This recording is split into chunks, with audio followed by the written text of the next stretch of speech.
Hi hello നമസ്കാരം. പുതിയൊരു വീഡിയോയിലേക്ക് സ്വാഗതം. അപ്പോഴേ ഞാൻ ഇന്ന് കുറച്ച് കാര്യങ്ങൾ പറയാനായിട്ടാണ് വന്നത്. കുറേ നാളുകൊണ്ട് വിചാരിക്കുന്ന കുറച്ച് കാര്യങ്ങൾ പറയണമെന്ന്.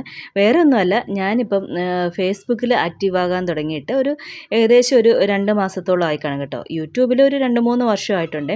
എന്നാലും ഫേസ്ബുക്കിൽ ആക്റ്റീവ് ആകാൻ തുടങ്ങിയപ്പോൾ മുതലാണ് എൻ്റെ ഫ്രണ്ട്സും എന്നെ അറിയാവുന്നവരും എൻ്റെ എന്താ പറയുക റിലേറ്റീവ്സും ഒക്കെ നമ്മുടെ വീഡിയോസൊക്കെ കണ്ടു തുടങ്ങിയത്. അപ്പോൾ ആ ഒരു 2 മാസത്തിനിടയ്ക്ക് വെച്ചിട്ട് എനിക്ക് കുറേ മെസ്സേജസ് പേഴ്സണലായിട്ട് ഫോൺ വിളിക്കുമ്പോഴും വീഡിയോസിൻ്റെ അടിയിലും ഒക്കെ കമൻറ്റുകൾ ഇങ്ങനെ വന്നിട്ടുണ്ട്. ഡേ, നീ ഇത്ര സൈലൻ്റ് ആയിട്ട് ഇരുന്നിട്ട് നിനക്ക് ഇപ്പോൾ എപ്പം നമ്മൾ ഫേസ്ബുക്ക് തുറന്നാലും യൂട്യൂബ് തുറന്നാലും നിൻ്റെ കുക്കിംഗ് വീഡിയോയും വ്ളോഗിങ് വീഡിയോയും ഒക്കെ ഉള്ളല്ലോ എന്ന്. അപ്പം അതൊക്കെ കേട്ടതിൽ ഒരുപാട് സന്തോഷമുണ്ട്. അവർ നമ്മുടെ എന്താ പറയുന്നത് വീഡിയോസൊക്കെ കാണുന്നുണ്ടല്ലോ എന്ന് അറിഞ്ഞതിൽ സന്തോഷമുണ്ട്. ഞാൻ ഇപ്പോഴും പഴയ ആൾ തന്നെയാണ്. അതിൽ വീഡിയോസൊക്കെ ഇടുന്നതെന്ന് വിചാരിച്ചിട്ട് ഒരു മാറ്റവും ഇല്ല. അതെൻ്റെ പല വീഡിയോ കാണുമ്പോഴും നിങ്ങൾക്ക് മനസ്സിലാവും. ഞാനിപ്പോൾ ഈ സോഷ്യൽ മീഡിയയിൽ കൂടുതൽ ആക്റ്റീവ് ആകാൻ കാരണമെന്ന് വെച്ചാൽ, നമ്മൾ ഇപ്പം നാട്ടിൽ നിന്നൊക്കെ വിട്ട് ഇവിടെ ഇങ്ങനെ വന്ന് നിൽക്കുമ്പോൾ ഇവിടെ സ്കൂളിൽ ക്ലാസ്സുള്ള ദിവസങ്ങളിൽ മിക്കവാറും അല്ല, ഡെയിലി ഇവിടെ പിള്ളേർ 2 പേര് 7 മണിയാകുമ്പോൾ രാവിലെ 7 മണിയാകുമ്പം പോവും. അതുപോലെ തന്നെ 7:30 ആകുമ്പോൾ ഹസ്ബൻഡ് പോവും. പിന്നെ അത് പോയി കഴിഞ്ഞാൽ പിന്നെ ഇവിടെ അതിനു വേണ്ടി ജോലിയൊന്നുമില്ല. അപ്പം പെട്ടെന്ന് തന്നെ നമ്മുടെ ഒരു ഏകദേശം ഒരു 10-10:30 വീട്ടിലെ എല്ലാ പണികളും കഴിയും കേട്ടോ.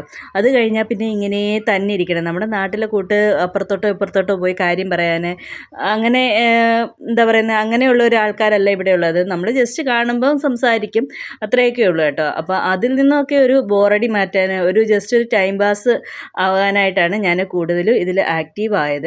പിന്നെ രണ്ടാമത്തെ കാര്യം എന്ന് പറഞ്ഞാൽ, നമ്മൾ ഇവിടെയൊക്കെ വന്നിട്ട് ഇതേപോലെ ഓരോ സ്ഥലത്ത് പോവുകയും നമ്മൾ പുതിയ കുക്കിങ്ങുകൾ എന്തെങ്കിലുമൊക്കെ വെറൈറ്റി ഐറ്റംസ് ഒക്കെ ഇങ്ങനെ ചെയ്യുമ്പോൾ അത് ജസ്റ്റ് വീഡിയോ എടുത്ത് നിങ്ങൾക്കൂടെ ഷെയർ ചെയ്യുക. അതൊക്കെ എന്താ പറയുന്നത്, പിന്നീട് നമ്മൾ ഈ ഒരു വീഡിയോസൊക്കെ കാണുമ്പോൾ അതൊക്കെ ഒരു മെമ്മറിയാണ്. നമ്മുടെ ഫോണിൽ ഇതൊക്കെ ഇങ്ങനെ ഫോട്ടോസും വീഡിയോസും ഒക്കെ എടുത്തിട്ടാൽ ഫോൺ മെമ്മറിയൊക്കെ ഫുള്ളാകുമ്പോൾ നമ്മൾ ഇങ്ങനെ പഴയ വീഡിയോസൊക്കെ ഇങ്ങനെ ഡിലീറ്റ് ആക്കി കളയും കേട്ടോ.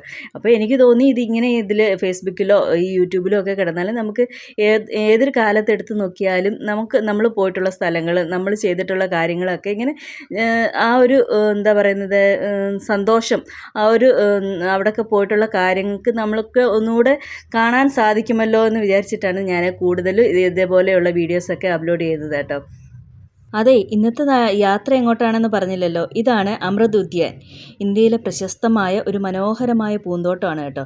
ഇത് രാഷ്ട്രപതി ഭവൻ്റെ ഭാഗമായിട്ട് വരുന്ന ഒരു പൂന്തോട്ടമാണ്. ഇത് മുമ്പ് ഈ ഒരു പൂന്തോട്ടം മുഗൾ ഗാർഡൻ എന്ന പേരിലായിരുന്നു അറിയപ്പെട്ടിരുന്നത്.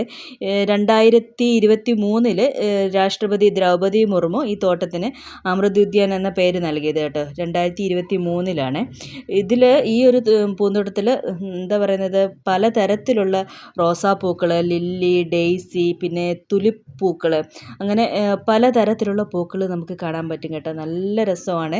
ഞങ്ങൾ പോയത് നട്ടുച്ച നേരത്തായിരുന്നു. വെയിൽ കൊണ്ട് ഉപ്പാട് വന്നു പോയി കേട്ടോ. ഇത് എനിക്ക് തോന്നുന്നു മാർച്ച് 3 മുതൽ മാർച്ച് 31 വരെയാണ് ഇത് ഇപ്പം തുറന്നു കൊടുക്കുന്നത്. ആ ഒരു സമയത്താണ്. അപ്പോൾ ഈ ഒരു സമയത്തൊക്കെ ഇവിടെ വരാൻ പറ്റുന്നവർ ഇതൊന്ന് വന്ന് കാണുക. നല്ല ഭംഗിയുള്ള ഒരു ഏരിയ ആണ് കേട്ടോ. ഇങ്ങനെ ഏക്കർ കണക്കിന് ഇതേപോലെ കിടക്കുകയാണ്. അപ്പോൾ പുതിയൊരു വീഡിയോ ആയിട്ട് വരുന്നവരേക്കും ബൈ.